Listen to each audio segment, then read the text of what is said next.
Praise the lord. హల్లెలూయా. దేవుడి నామానికి స్తోత్రాలు. మీ అందరికీ నా వందనాలు తెలియజేస్తున్నాను.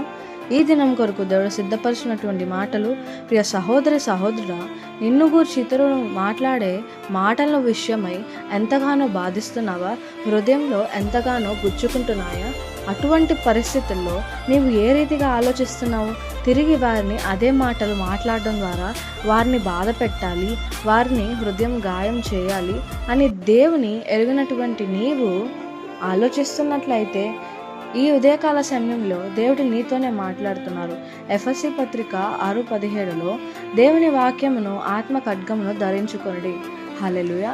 అవునేస్తమా, దేవుని వాక్యమును ఆత్మ ఖడ్గము నీవు ధరించుకున్నప్పుడు నిన్ను దూషించు వారిని దూషించాలని ప్రేరేపించబడవు, కానీ వారిని ప్రేరేపించినటువంటి సాతాన్ని ఆత్మ ఖడ్గము ద్వారా జయించగలవు.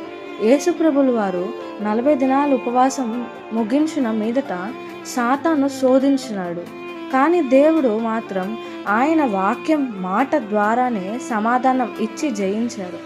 అదే రీతిగా నీ జీవితంలో ఎదురవుతున్న శోధనలు కూడా వాక్యానుసారంగా ఆత్మ ఖడ్గము ద్వారా క్రీస్తుని పోలి ఎదిరించగలవు.